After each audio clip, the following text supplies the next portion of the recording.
Welcome to the AEL experience.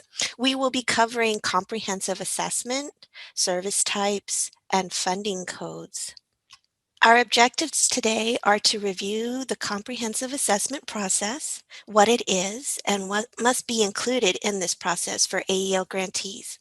We will review and define the types of AEL services established under the AEL grant, and we'll end with the funding codes, what they are, and how should grantees utilize these codes for tracking of services. Comprehensive assessment is the entry phase of service delivery. It is critical for successful program management and similar to the brain or the memory of a system. Comprehensive assessment is the process that consists of more than the required eligibility testing. It is all the things that go into helping make a student, client, or individual as successful as possible in activities they are engaging in. In the comprehensive assessment, we should be able to determine eligibility, identify student goals, review and understand educational and employment background or history, and it looks at student barriers to success and establishes the supports needed to help with student retention and completions. As we discuss comprehensive assessment, I'd like you to tell me, how does this look for your program at this time? So if you could tell me in the chat, as a director, it is important to know about this process and how it is working, and does it improve the success of the student? You should receive periodic feedback from your staff and students on this process. It can be conducted through surveys, focus groups, or program evaluations. So what do you guys use? Do you use surveys, or do you guys use focus groups, or do you have program evaluations to get this feedback on how your comprehensive assessment is, and how it's and whether it's helping the student, or if there may be other things that could be added. Okay, we have our first response. Randy Roberts says, Okay. we use surveys and meet with students individually as much as possible. Thank you, Randy. The ones that are willing to talk, because sometimes they'll just like go through the survey and be like, everything's great, but it's the ones that kind of drop out of the program that you really want to get the feedback from sometimes, because you want to know, okay, where, you know, what can we improve, or what did not work for them, so that you can, address those areas. We have a few more responses. Mhm. Patricia, I think it might be Patricia Hernandez. I'm not 100% sure. She says we use survey unless it's, and then Kimberly Tang says we use program evaluations. Oh, good. Ashley Trevino says those types of questions are in our survey. And then Carla says we meet with the students individually, but mostly through instructional feedback. Okay. That's good too. Yeah, because sometimes the students, they're more willing to talk to the instructor, because that's the person that they've had the most communication with. So they provide the feedback to the instructor more than, someone they haven't, they maybe only talked to once or twice, or maybe not at all. Right. And then Rose Conti says we use program evaluations. All right. All right, the A, B, and C's of comprehensive assessments. So comprehensive assessment promotes better retention, faster progress, and higher completion rates. It includes diverse services and workforce preparation activities. There are 6 elements in the AEL guide that must be included in comprehensive assessment. The first 3 are collection of required reporting elements, signed release of information, and collection of eligible documentation. Let's look at them a little more closely. So with the collection of required reporting elements, that's where you're going to have your you'll get that information from your Pearl and your enrollment forms that will be matched in teams. So with the signed release of information, you want to include the data sharing agreements for collaborating with your partners. AEL may not serve individuals who refuse to release information for data sharing. And then we have, collection of eligible documentation. Best practice is to create a checklist for documents needed. You want to ensure that the enrollment form is signed and dated for all elements to include the release of information, and also ensure that PII, or personal identifiable information, is protected. AEL letter 0219. You can, it's going to be like line 10, page 6. You can find where it talks about, making sure that you protect PII. Okay, the last three are referral for other services, waitlist management, and testing and placement. So for referral for other services, these are for individuals who may not be eligible for AEO services. Those who may benefit more from other services, such as college-ready individuals. Grantees must also look to identify individuals requesting services that may require further assessment review, such as homelessness, substance abuse, counseling needs, and identified and suspected disabilities, or assessment test types based on proficiency. So this is, at least for me, going back to like my case management days, this is one of the most important parts of comprehensive assessment, because this is where I would also recommend as a best practice that you have like a checklist of common, common barriers, such as mentioned here, addressing homelessness, addressing substance abuse, addressing um, their counseling needs. Having something like findhelp.org to use as a resource for you to help find resources for potential participants, or even people that you might not be potential participants, to assist them with needs that they may have. But even more so for people who are potential participants, because we want to address barriers at the beginning, because we want to look at possibilities of what might you know prevent this person in the future, what may cause them some difficulty in going to class, especially if they're going to be going remote only. You want to make sure, do they have the technology, do they have Wi-Fi? You want to address any and all barriers. So I highly recommend a checklist of common barriers for you to go over with them, so that you can um, provide them with resources, from the beginning, so that the barriers don't become an issue later on as they start classes. Does anyone already do that? So if you could just put in the chat and let us know, how in your comprehensive assessment, how do you address possible barriers? And Soto says our consortium has gone to DocuSign for enrollment forms. Then that in itself presents a challenge. Any tips? So, like I was saying, there's a checklist, and actually, it, there's one that I made. I called it a job readiness checklist, because it was back from my case management days. And Olga, I don't know if you remember, we had I had attended a session with the career navigators, and I believe you put that in the community of practice for them. And that would be a good checklist to use, because it addresses a lot of things that could um, that could even be barriers even before they're ready to start employment. And That's you could use that checklist and just basically at the top say, check any of these that are could be a potential barrier for you, or something that you need assistance with. Waitlist management. So waitlists should be avoided if possible, by providing immediate services to individuals and establishing a written SOP to help minimize or avoid these waitlists. Grantees should adequately schedule services by looking at capacity, staffing, and other alternatives such as distance learning to engage individuals prior to placement in classes. And grantees need to follow up and engage waitlisted individuals to avoid losing them due to service delays. This should be all included in your SOP. So testing and placement.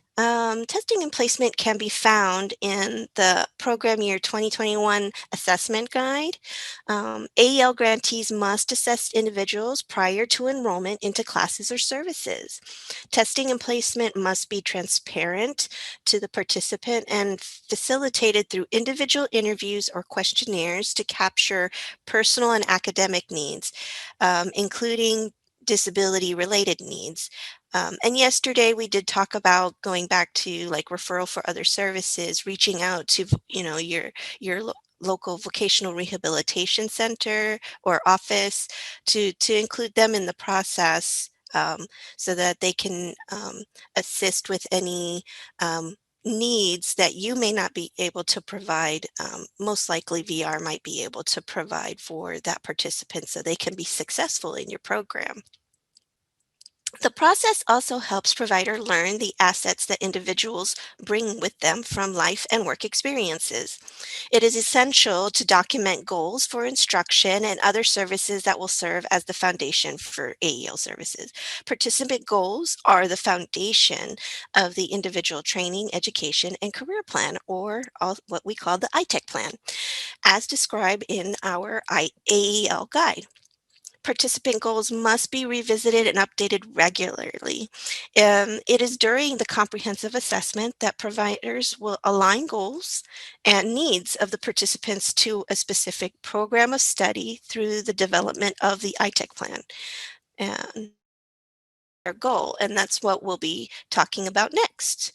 But first, we are going to test your knowledge.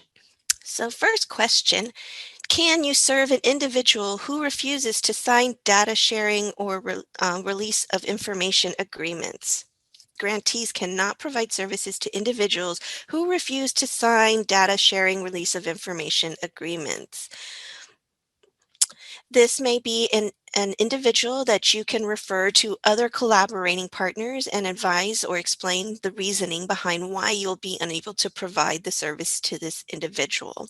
Just kind of repeating that, which I'm sure everybody does, but just, it's, it's best practice that if you do have to refer somebody somewhere else, that you let them know, you be transparent and you let them know, well, you know, you refuse to sign this, and as part of, our policy, we're not able to provide you these services, but if you still want services similar to this, you can go here, kind of thing, because we don't just want to say, oh, sorry, can't help you, bye.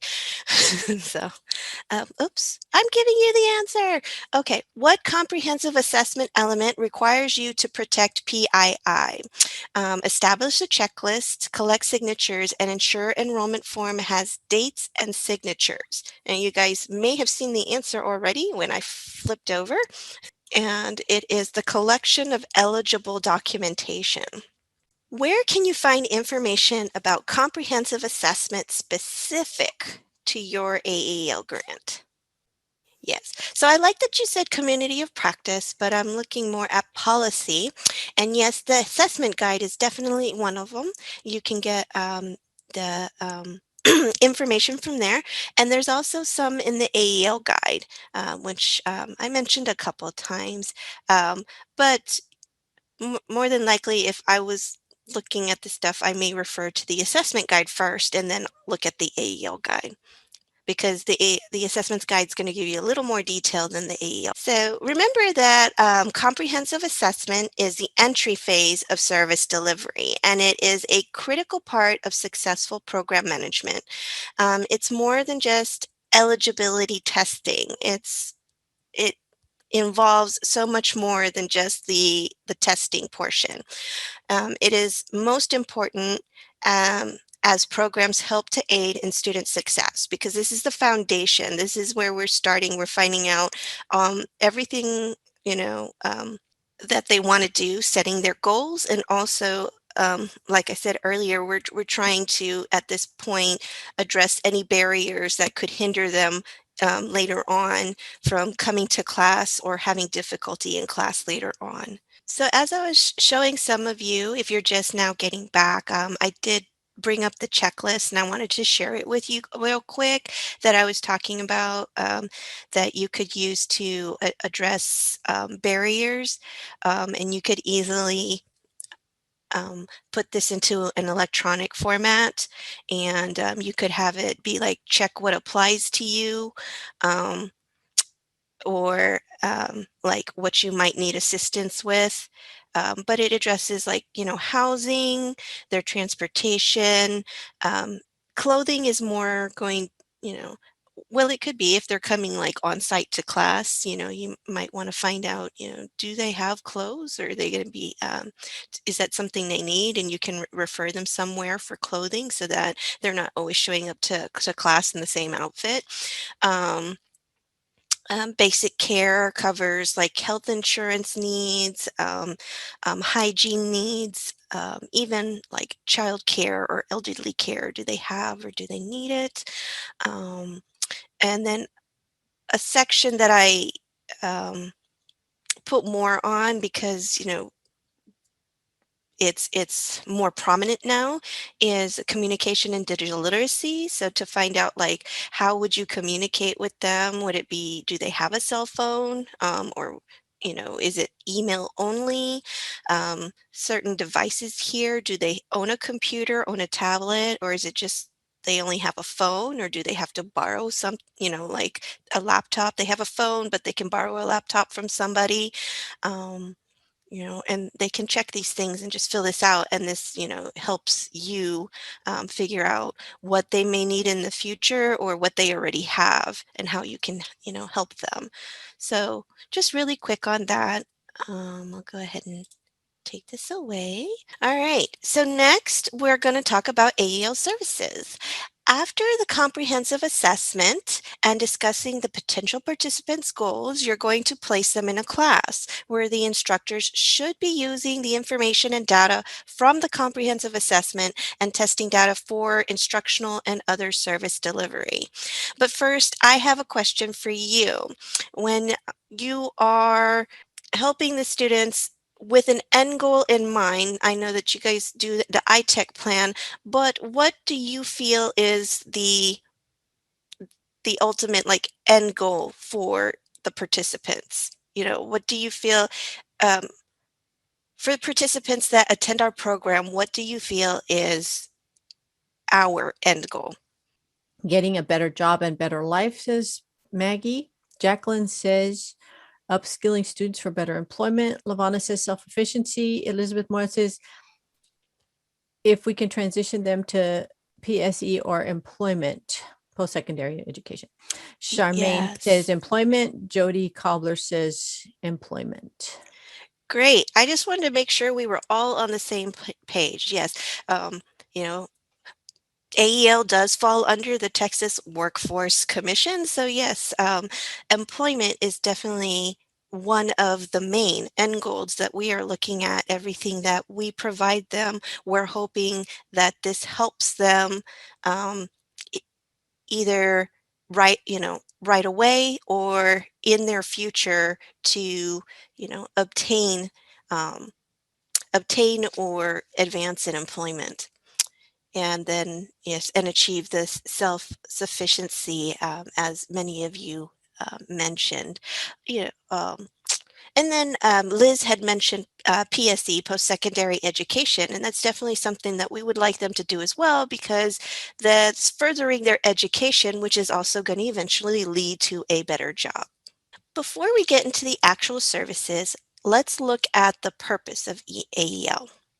According to the definition in our AEL guide, adult education and literacy is where grantees provide adults with sufficient basic education to enable them to acquire the basic educational skills necessary for literate functioning, read, write, and speak in English, and perform mathematics or other activities necessary for the attainment of a secondary school's diploma or its recognized equivalent.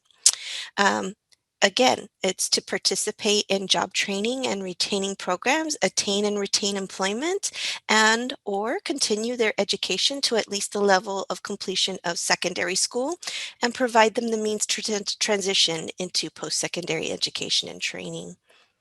So how do we accomplish this? Well, we do it by providing them with AEL instruction and service delivery, which our RFP or your contract states that you will deliver literacy and workforce preparation activities within the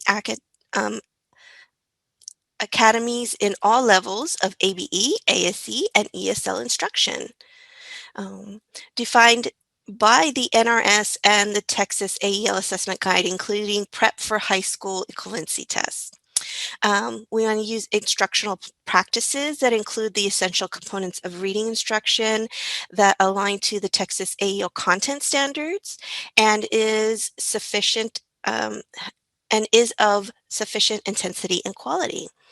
Um, it's based on the most rigorous research available so that participants achieve substantial learning gains. We want to include workforce preparation activities, critical thinking skills, learning frameworks, and learner leadership skills.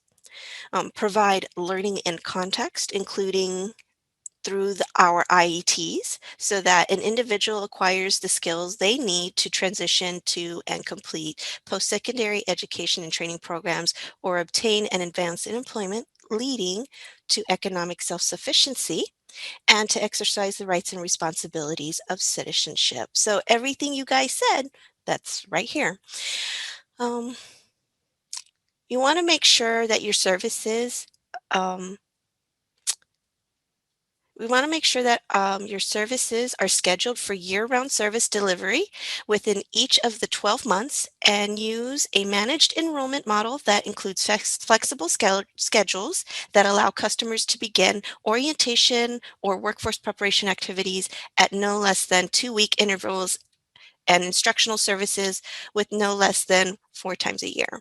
Now, Maria, we had a question from Lavana.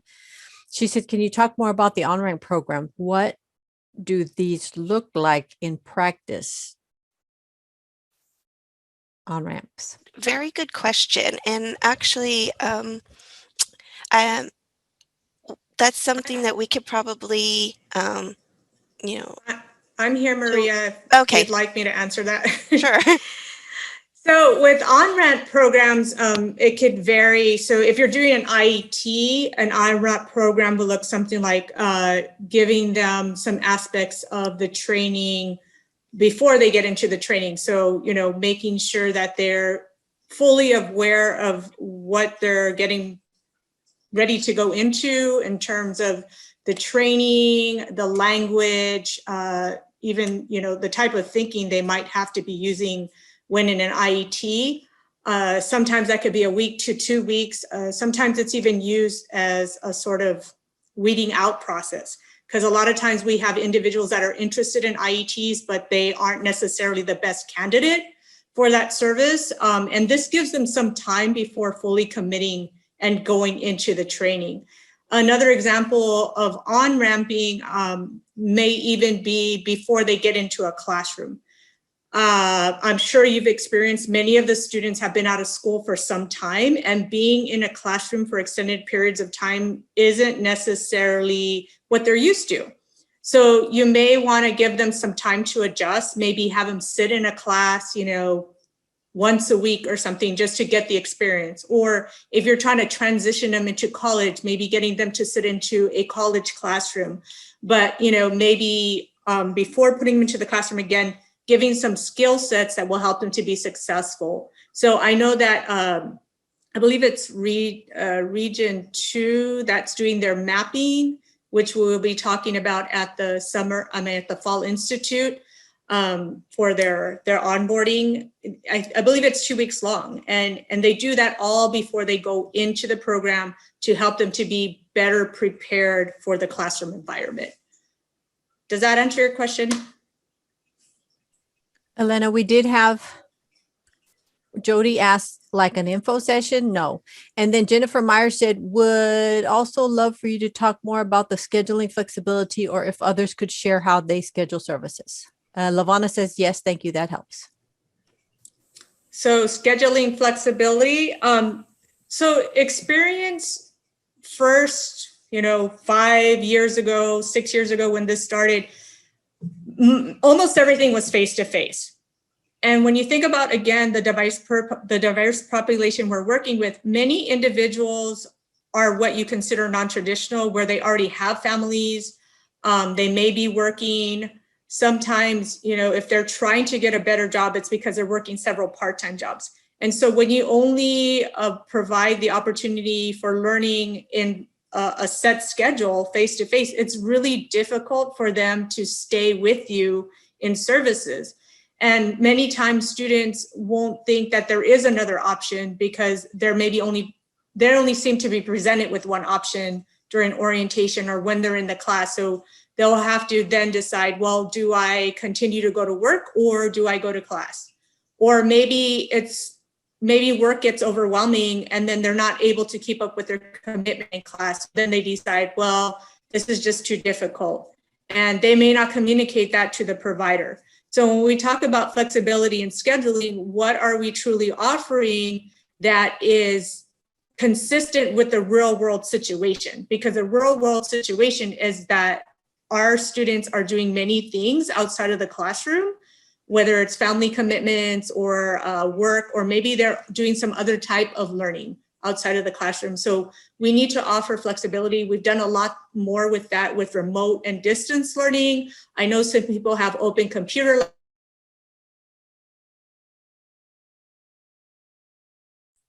as opposed to having to feel like they make a decision of, I have to choose one or the other. All right. So what is AEL known for? We have traditional services that AEL is known for. When people hear about our program, they know that, oh, we help with, help someone get their GED. And, or it's helping somebody improve their English fluency, the ESL program. But, we are so much more. But let me go ahead and just define these for you. So the Texas Certificate of High School Equivalency Preparation and Instruction includes, but is not limited to, instruction, pre-testing, referral, and guidance through the high school equivalency testing process or referral to high school dropout recovery programs as appropriate. And what should this lead to? Again, we're hoping that this is going to lead to obtaining or retaining employment. Also, enrollment, or enrollment in an education or training program leading to a recognized post-secondary credential within 1 year after exit from the program.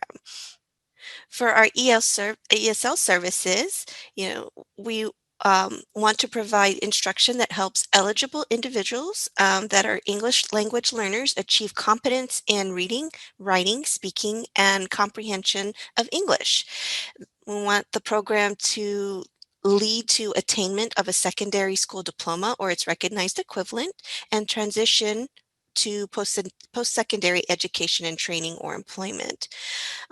To achieve this, the program can do any of the following. They can align the curricula and lesson plans to instructional materials to the Texas AEL content standards and offer the educational and career counseling services that assist an eligible individual to transition to post-secondary education or employment, which is where your career pathway navigators are going to come in or be part of a career pathways program. So LCivics is slightly different from just our regular ESL services in that they provide adult ELLs, including professionals with degrees or credentials in their native countries, to enable them to achieve competency in the English language and acquire the basic and more advanced skills needed to function effectively as parents, workers, and citizens in the United States.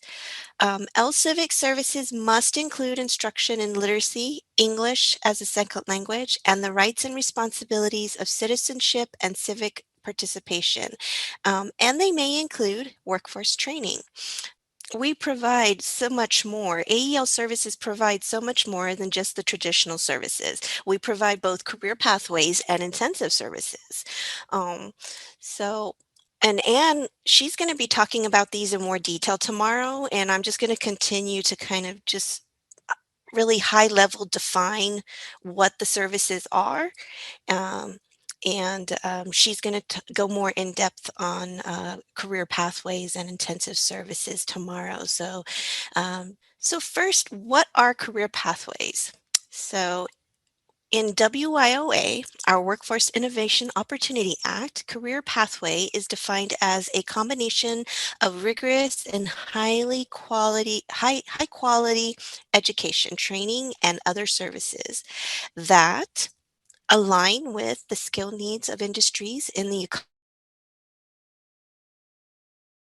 any of a full range of secondary or post-secondary education options, including apprenticeships registered under the National Apprenticeship Act.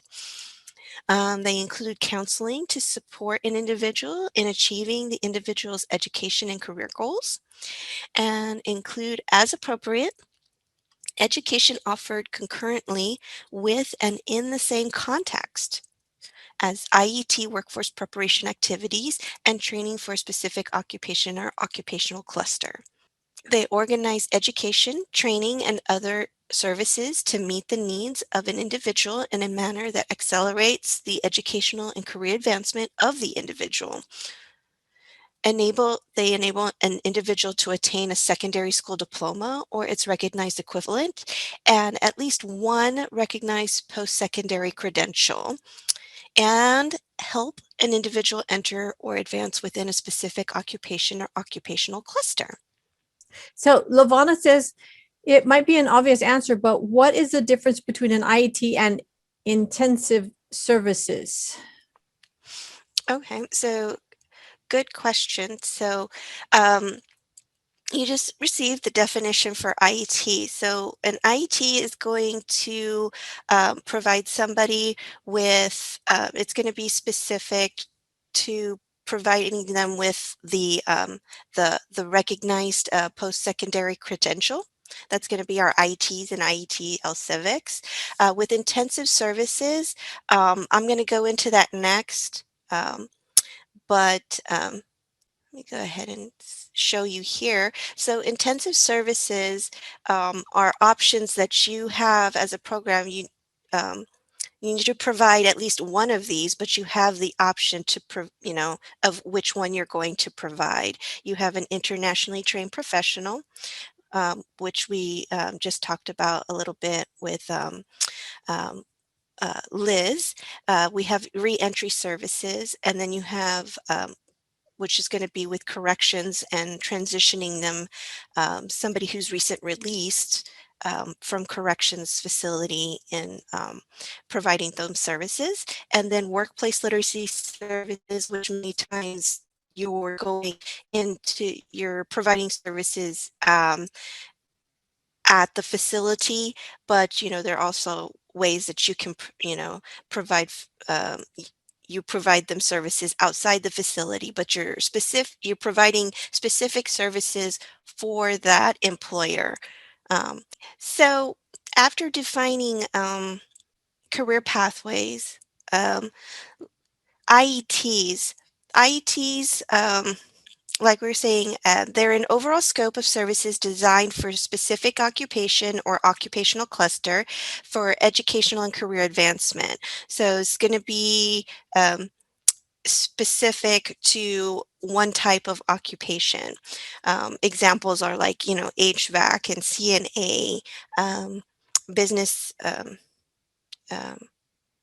We have bookkeeping. We also have Microsoft Office, which should be like business administration.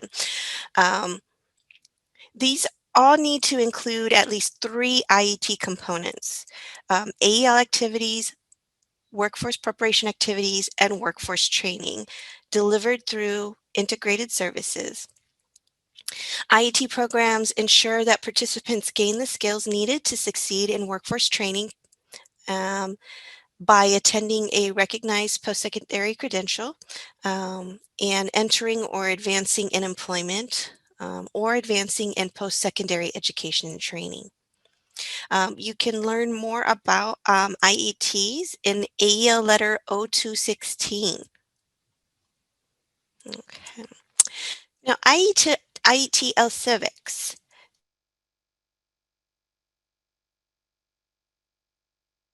And place them in unsubsidized employment in existing and emerging in-demand industries and occupations that lead to economic self-sufficiency, much like the IET. They integrate with board and workforce solution office functions to carry out the activities of the program, and they include LCivics services in combination with the IET for participants for whom IET services are appropriate.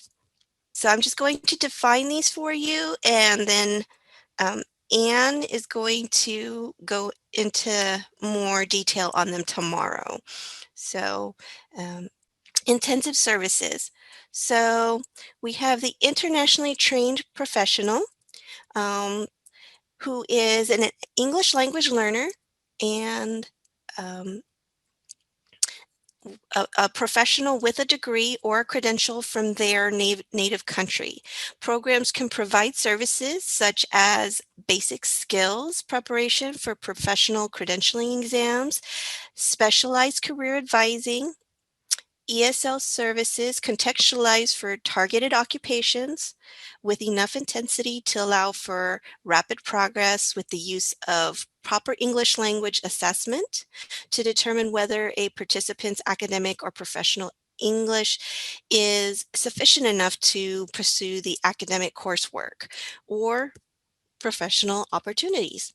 Re-entry services. Re-entry and post-release services, they provide to a formerly incarcerated individual upon shortly after release. And we say shortly after release is like less than 3 years. So that's kind of your number that you want to remember. It's going to be somebody who has been released from corrections in less than, it has to be less than 3 years. So these services are designed to promote successful adjustment to the community and prevent recidivism. Examples include education, employment services, substance abuse treatment, housing support, mental and physical health care, and family reunification services. Again, utilizing resources like findhelp.org and 211. Federal adult education funds may be used only for activities that promote transition to such services and not for costs for participation in post-release programs or services. So a correctional institution can be a prison, a jail, a reformatory, a work farm, a detention center, or a halfway house, a community-based rehabilitation center, or any other similar institution designed for the confinement or rehabilitation of criminal offenders. So many of our programs use re-entry intensive services. I think that's great. A lot of you have collaborate with your local jails or prisons in your area. But I also would like to encourage you to think about reaching out to your local rehab centers. Because as I've talked with some of my programs, in the rehab centers, they're just they're attending their counseling sessions, and they may be doing some other things that they have to do that were court ordered to them. But when they're not doing those things, they're just watching TV or, writing to their friends and family. So this is a perfect opportunity to get somebody to to use AEL services that we can provide, because they can be using our services while they're not doing what their court-ordered rehabilitation is, but they're still in the rehab center. And then finally, workplace literacy. So workplace literacy, AEL activities offered by, AEL activities offered by an eligible provider in collaboration with no less than one employer or employee organization at a workplace or an off-site location that are designed to improve the productivity of the workforce. And this is where we usually just shorten it. We just say workplace.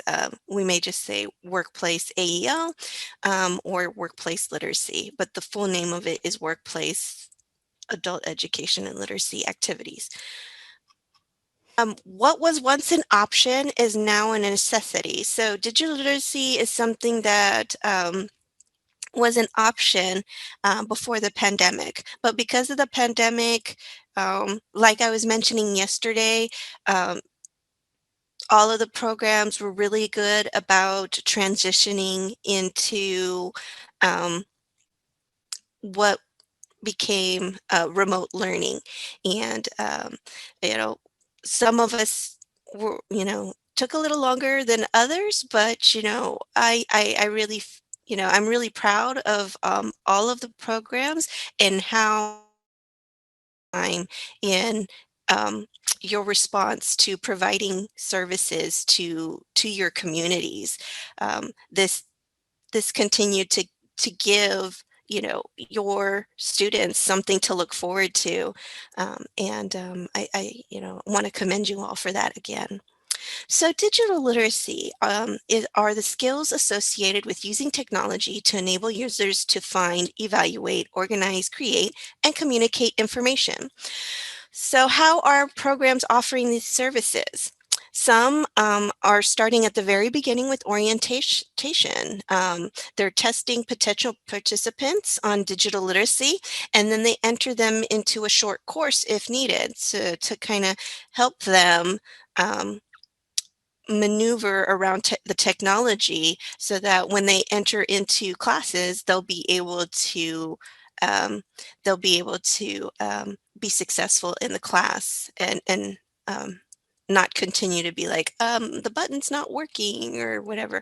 Others also have instructors spend some time in the first part of the classes going over how to use the software, and many do a combination of both, where you are providing them some digital literacy classes before they enter into their AEL the main reason why they're there for AEL services, like the ESL or the IET classes. And then also at the beginning of the class, kind of go over some housekeeping. So to help the students kind of feel more at ease in using the technology. And last year, all of the grantees were provided with additional funding from the WII grant, the Workforce Innovation and Integration grant, to expand digital literacy services. It allowed grantees to use the funding for supporting distance learning, purchasing laptops, computers, tablets, or similar items, and increase the number of licenses for distance learning and related remote education services, such as mobile messaging applications. This made it possible to expand your services and, like I mentioned already, make it possible for both remote and distance learning. So here I have the differences between remote learning and distance learning. And remote learning occurs when the student and instructor are separated by distance and therefore cannot meet in a physical classroom setting. The instruction and communication are synchronous.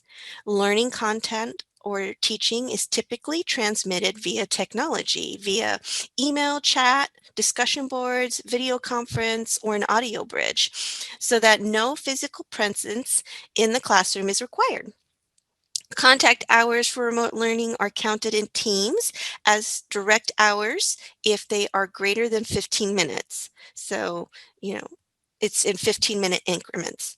Remote learning does not use approved distance learning curriculum. Otherwise, it is a distance learning and the hours are counted as proxy hours. So, unlike distance learning, remote learning must occur synchronously in real time. So let's look at distance learning. It's a formal learning activity in which participants and instructors are separated by geography, time, or both for the majority of the instructional period. Distance learning materials come in a variety of media, including, but are not limited to, web-based programs, print, audio recordings, videos, broadcasts, computer software, and other online technology. Instructors support distance participants using methods including, but again, not limited to, communication via mail, phone, email, and online software, as well as through face-to-face instruction.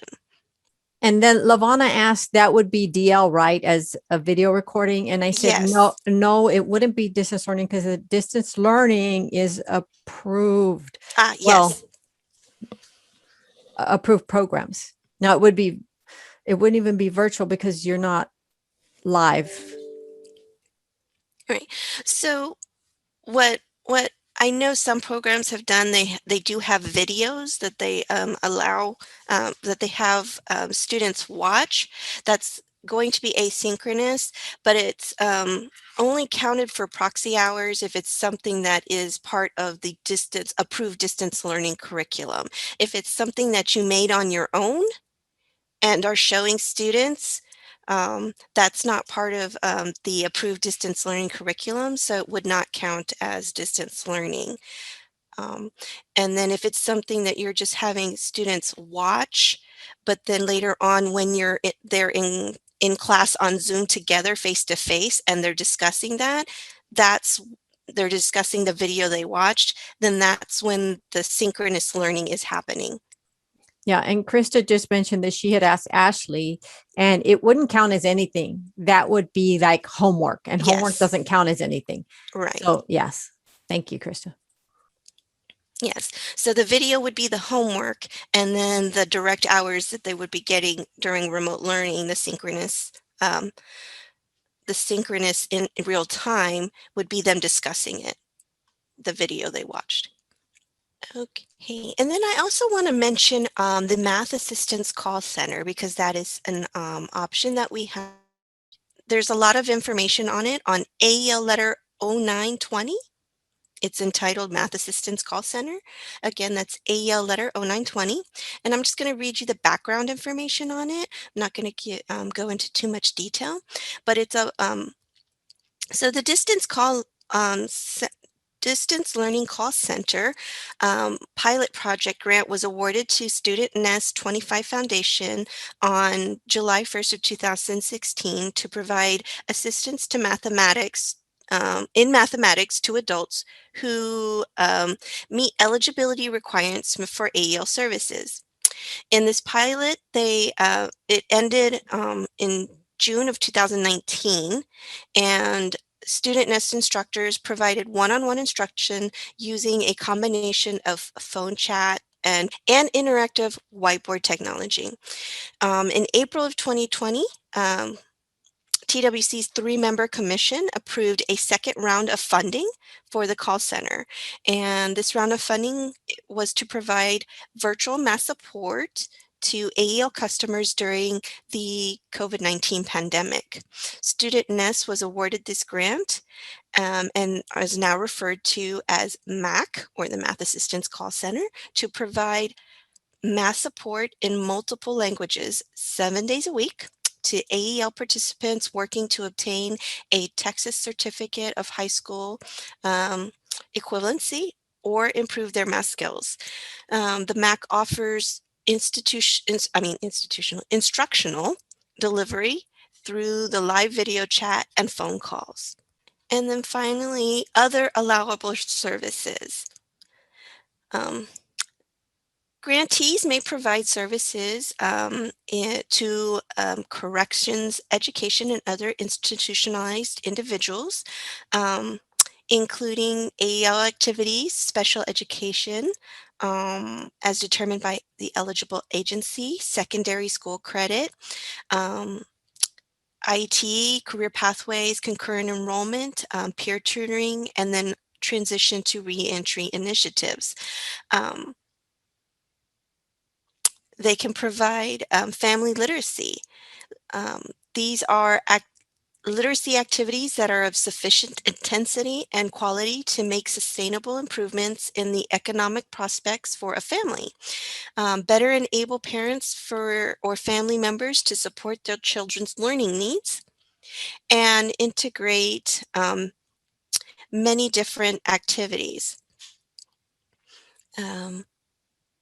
We offer bilingual education, which is instruction to students who do not function satisfactorily in English, offered when it's appropriate for students, the student's optimum development.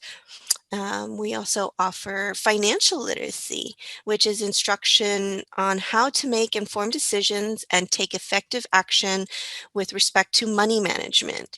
And again, this is an optional service, but I love it when you guys provide it because I feel like this is a skill that they've kind of taken out of school.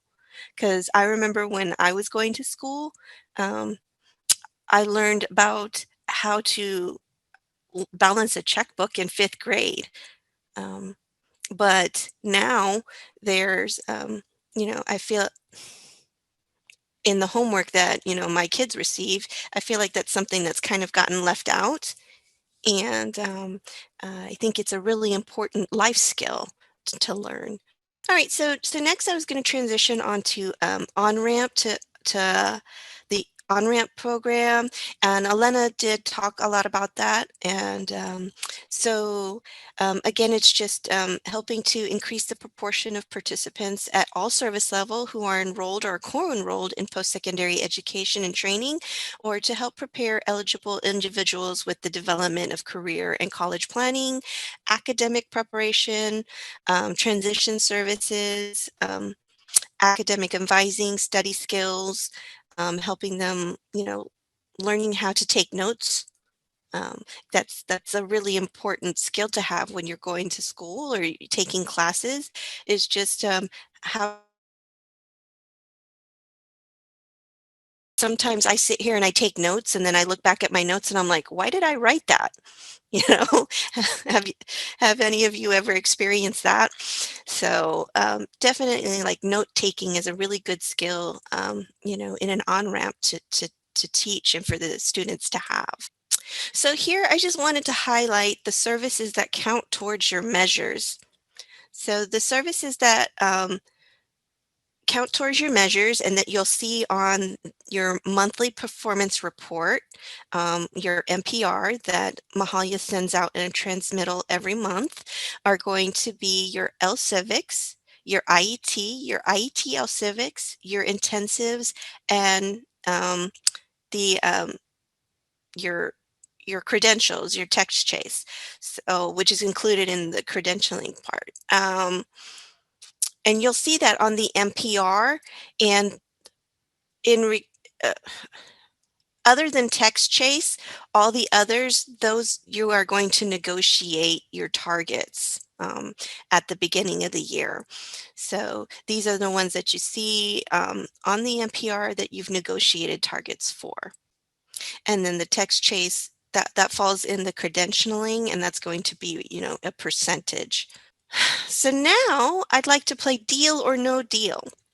I'm going to give you a scenario for different potential participants. And what I would like to know is, can you make these participants a deal? Basically, can you offer them AEL services? And then I'd like you to let me know, if you can offer them services, which one is the best fit? Or if you can't, tell me why we cannot offer them services.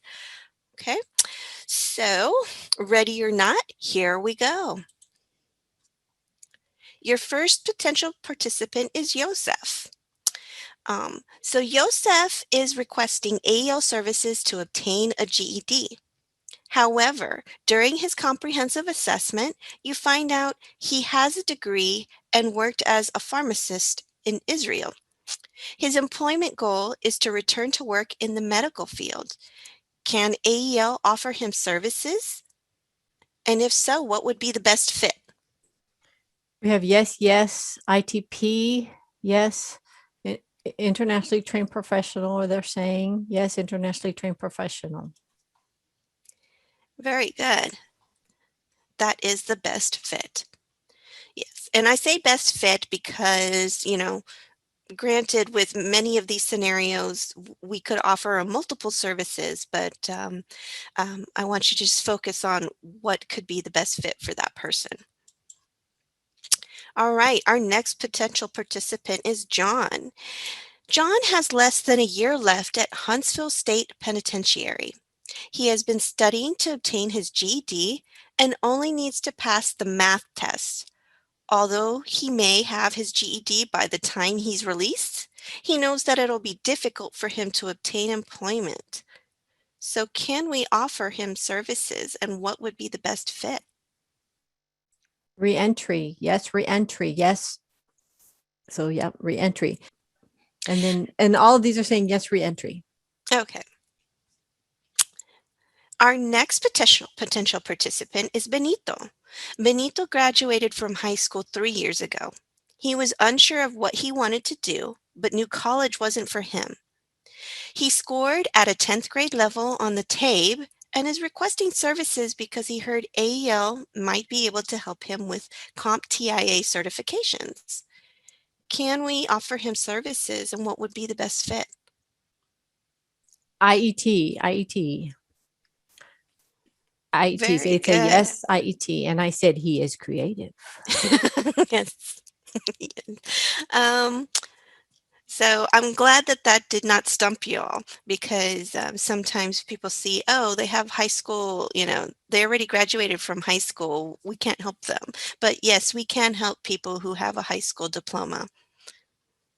They just have to, score. They have to show the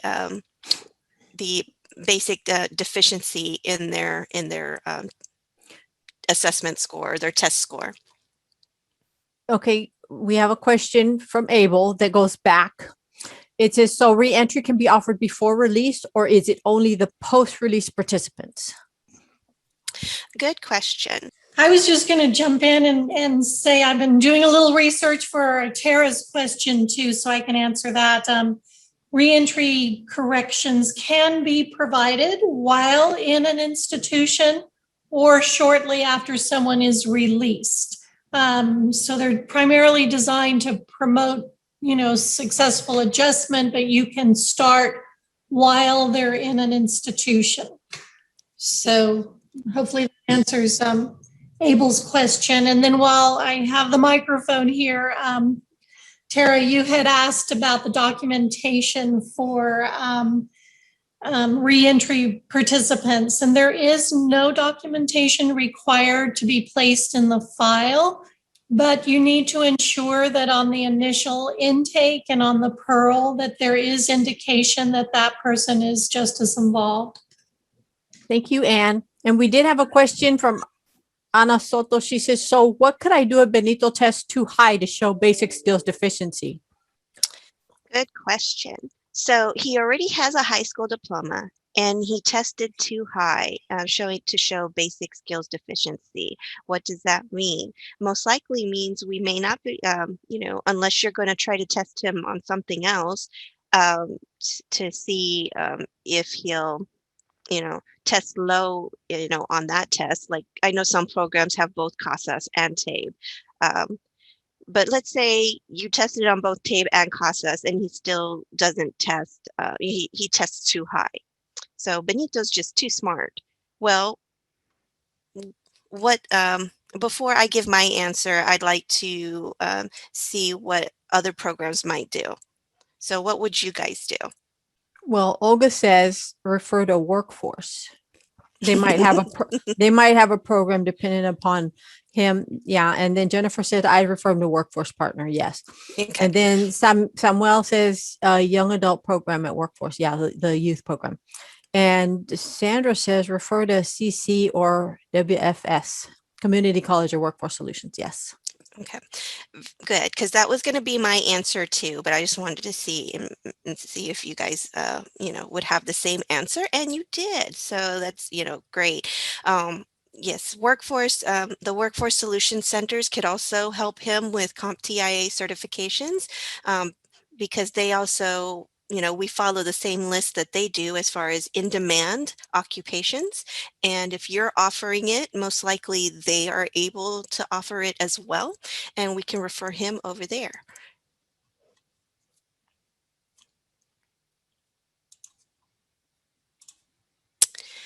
All right, our next potential participant is Inaya. Inaya came to Texas from Indonesia over a year ago and has been helping run her family's local convenience store. Inaya is interested in starting her own business selling handmade jewelry. Can we offer her services, and what would be the best fit?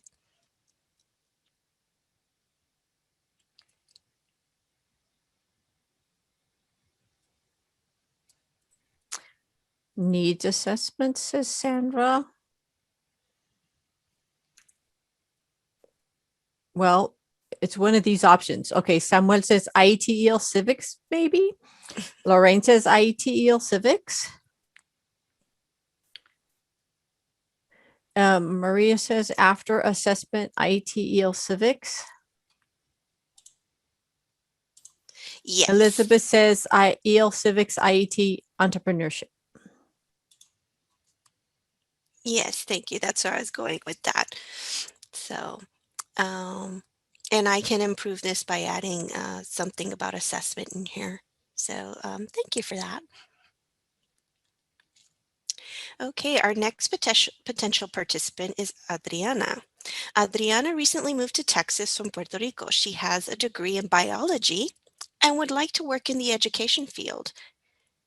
Can we assist her, provide her AEL services on what would be the best fit? Liz says that's a trick question. Oh goodness, did I do that evil laugh out loud? I'm kidding. And then she says, was a degree earned in English? The biology degree.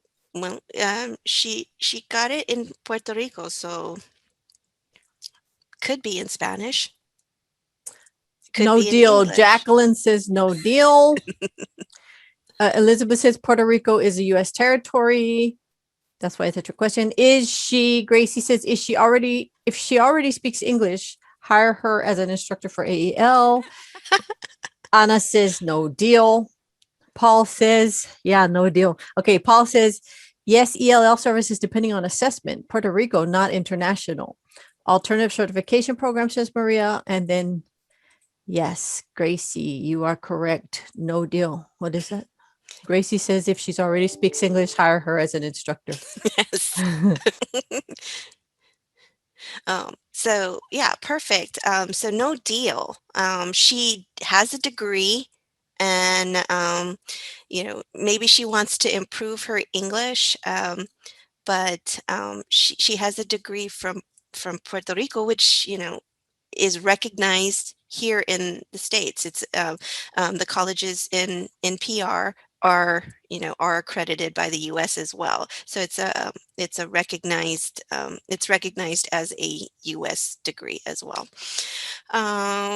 So where could we refer her? Workforce. Yes. Oh, Liz says, I think this deserves to be reconsidered. Well, because the instruction is provided in Spanish. She is still in need of language support. Okay. Yes, that argument is duly noted, Liz. So she may be an ELL. And it says reconsidered by TWC is what I'm saying. Okay. Hey, Liz, I made that argument too. But it is, it's under consideration, but right now they're not, it is a no-go in terms of looking at them as nationally trained professional. And there are some universities in California that are international. They have a partnership with universities in Latin America, and the instruction is also in Spanish, but they earn a U.S. degree, and yet people get the language support. So I appreciate your trying, Anne. Absolutely. Yeah, and we got that question a year ago, and we said "nyet" on that for sure. Just obviously because it was clearly an option, for their choice. So, but duly noted. Good information. I did expect, some feedback on this one, but I did it on purpose because it's something that, we've been getting questions on a lot lately. And I do want you to know, just like as Anne said, your your feedback on that is not lost, and many of us feel the same way you do. So it's something that Anne is, I'm sure going to keep pushing, right, Anne? So, okay. So let's take a look at Isabella. Isabella met her husband while he was stationed in Italy. So she's from Italy. Upon coming to Texas, she quickly found a job as a bookkeeper and is studying for her certified public accountant license. She is requesting AEL services to improve her English fluency, but is also interested in becoming a U.S. citizen. Can we provide her services, and what would be the best fit? EL Civics, IET EL Civics, and EL Civics. EL Civics says everyone. ELL, IET, EL Civics, EL Civics, EL Civics.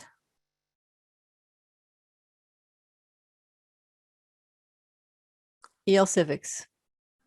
As a bookkeeper. So she already has a job as a bookkeeper, and she's studying for the next level up on that, which is the certified public accountant license. Cole was born and raised in Corpus Christi, Texas. He dropped out of high school when he was younger and found out later as an adult that he has dyslexia. Cole has been working in the restaurant business for over 15 years, but is still unable to obtain a leadership position. Can we help Cole out? Can we provide him services, and what would be the best fit? Tex Chase says Jacqueline. Tex Chase, HSE. Yeah, Tex Chase, HSE. Yes, thank you. And so in this scenario, is there something else that we can do for him besides providing him text chase service, or like helping him getting his HiSET or his GED? IET. This is what IET work. IET could be a possibility if he's wanting to get out of the restaurant business and attend an IET. But I'm looking for something more Anne says specific she to would the refer him to the consortium diagnostician because of the dyslexia. collaborating with vocational rehab and sending him for services with VR, because VR can help him because dyslexia, depending on the severity of his dyslexia, if he has documentation or, and sometimes this is a good example of what I was mentioning yesterday. Sometimes people will tell you, well, my parents told me that I was diagnosed with dyslexia, but I don't have any paperwork.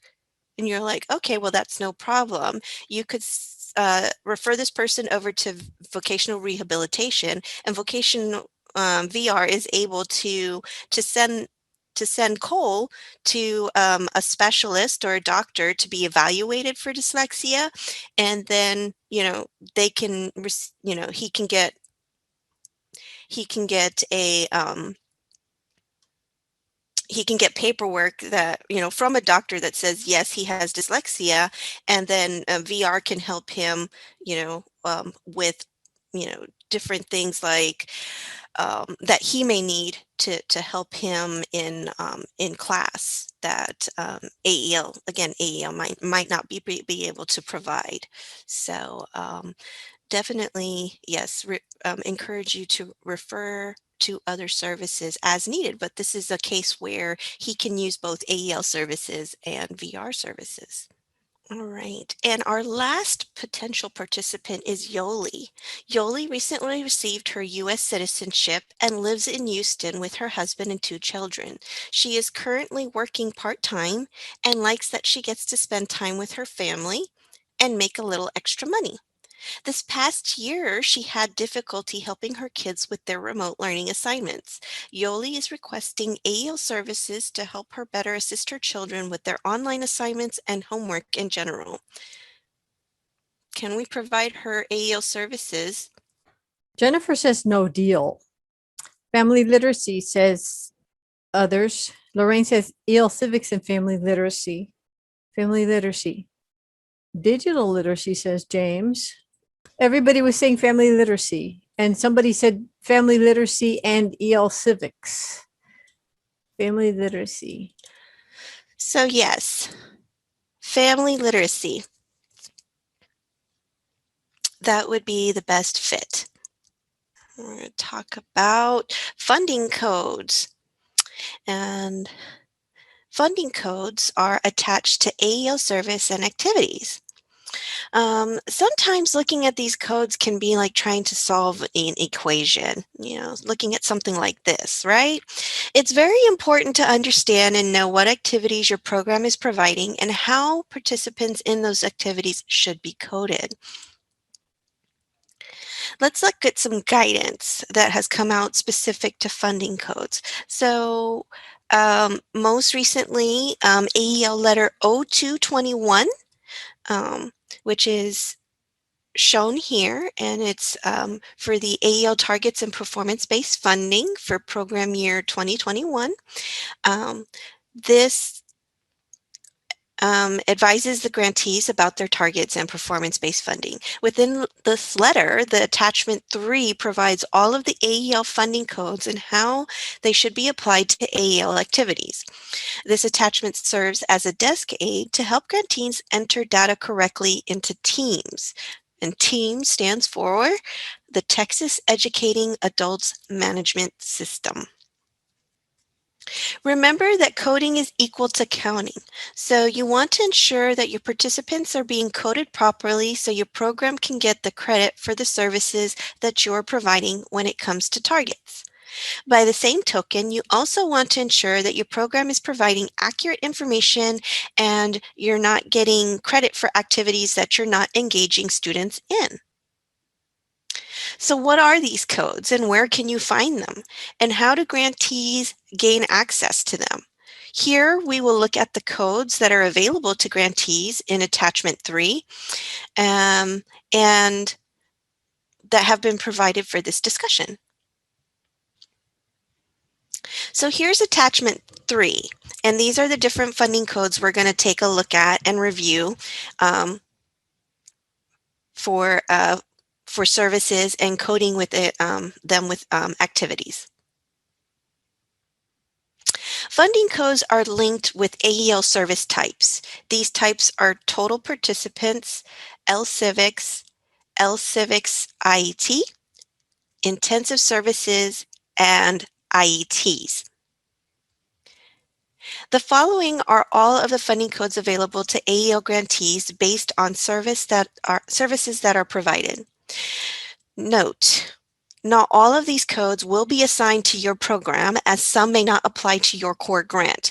If you are a grantee and have multiple grants with TWC AEL, you will see state leadership grant codes, or if there is a provider that has a state leadership grant and they are in your same board area, you may also see these codes under the core grantee's funding source. Remember, if you do not have the state leadership grant, you should not be using any of those codes, with the exception of the MAC, the Math Assistance Call Center, that is a state leadership it does have a state leadership funding code, and that would be the one exception for you to use that. It can be assigned to all AEL grantees once an MOU has been established with the MAC.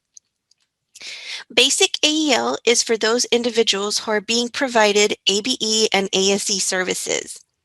ATB, AFLA, is ability to benefit.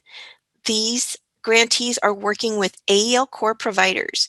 TWC Accelerate Texas AFLA is for ATX grantees working with AEL core providers. Transitions, AFLA, transitions classes these are for transition classes being provided to AEL core participants. Basic AEL corrections are AEL services being provided to individuals who are incarcerated or institutionalized. And transition corrections are transition classes being provided to incarcerated or institutionalized individuals. Transitions local are transition classes being provided with local funding.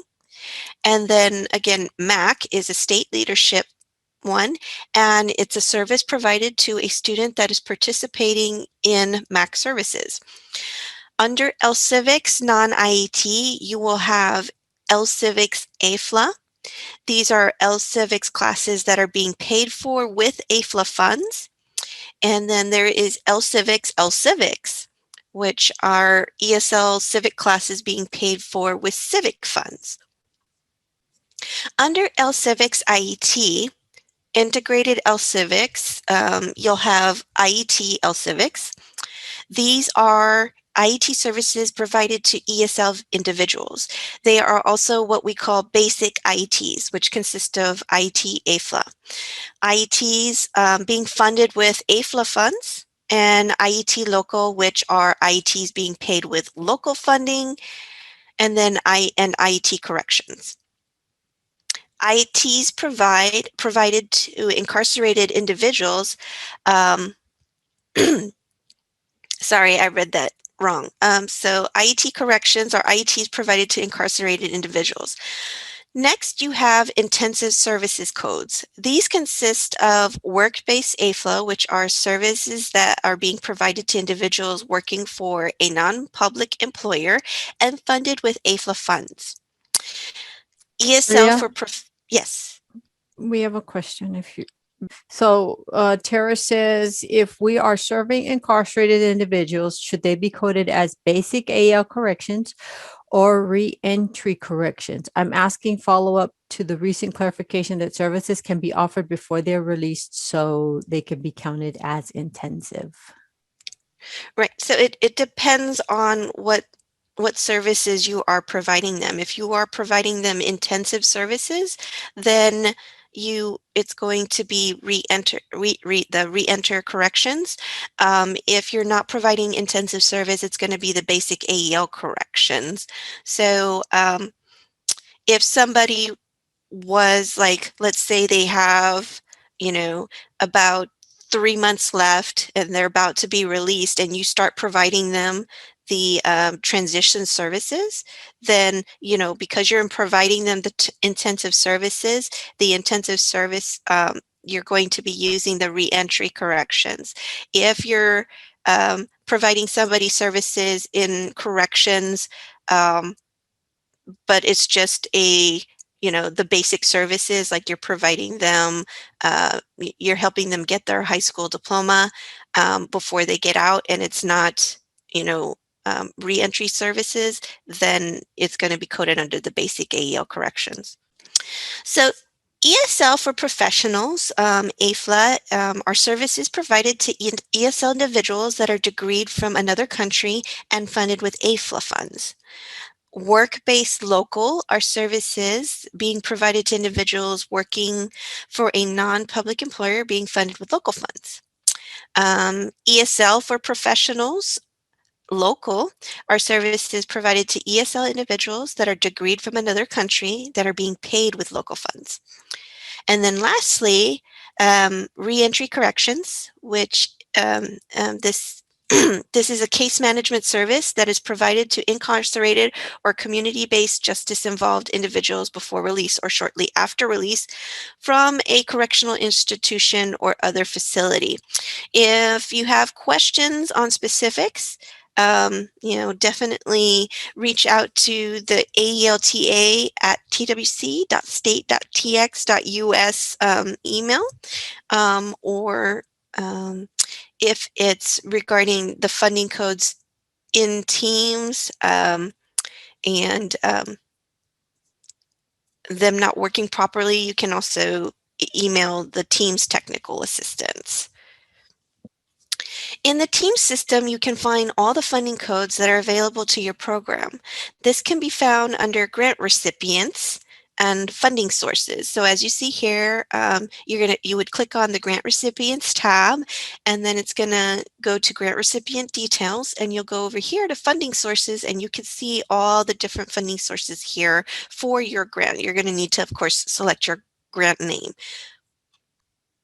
As a reminder, funding codes that are not available may only be requested by the grant director via Teams technical assistance. So again, only the grant director can request additional codes or have codes removed.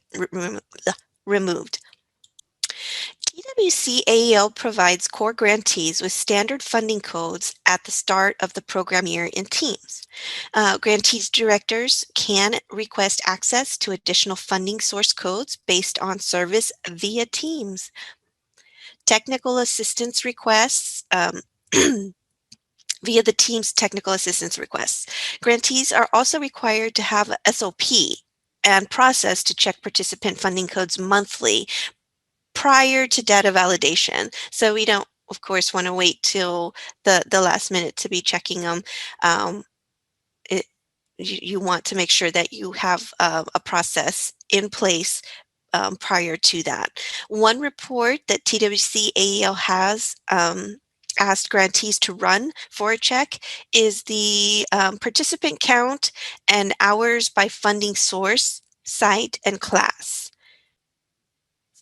Funding codes are assigned to participants in Teams via classes. These codes should be checked monthly for accuracy by utilizing the participant count and hours by funding source, site, and class report, which is located in Teams.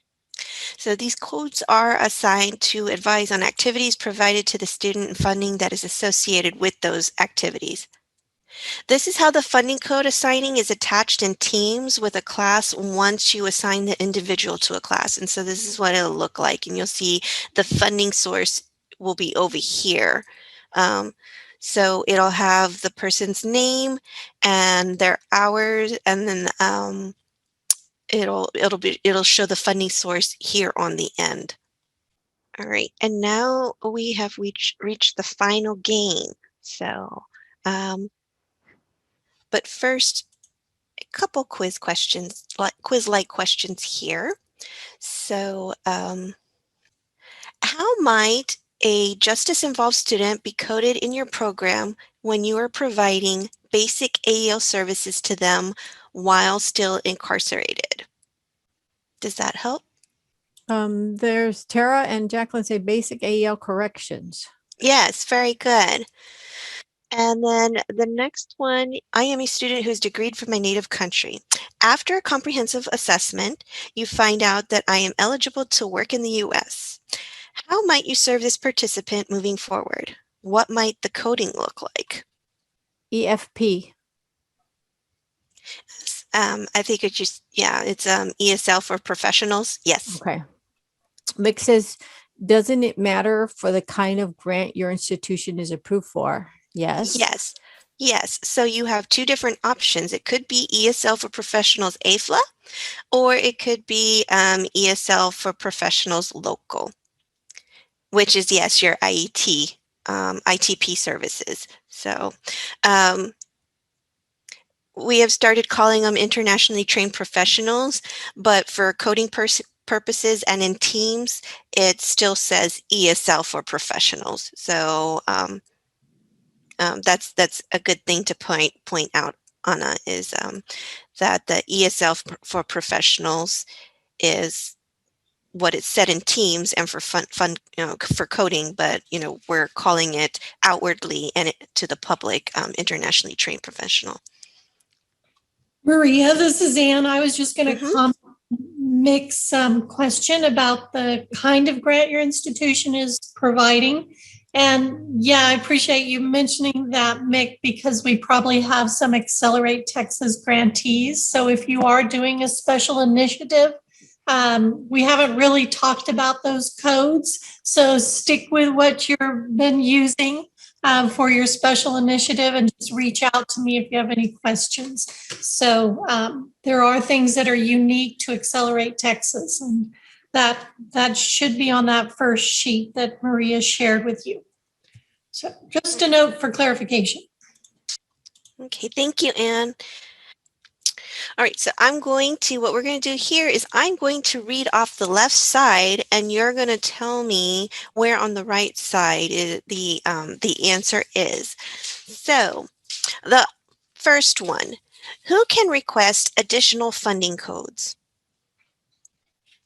They all say Yes. director. Tara says grant recipient director. Yes, very good. Where can you find a desk aid for funding codes? TWC website. Yes. AL letter 0221 attachment 3. That's the desk aid that we're referring to. Okay. What does TEAMS stand for? TEAMS stand for? What does that acronym stand for? Texas Educating Adults Management System, says James. Yes. Okay. And then how about the next one? What does coding equal? Carly says counting. James says counting. Counting, says everyone. Yes. And then finally, where can I find funding codes? In Teams, under grant recipient. In Teams. Oops, I forgot to do the In arrow for Teams. that one. There we go. In Teams, Yes. under grant recipients. Yay.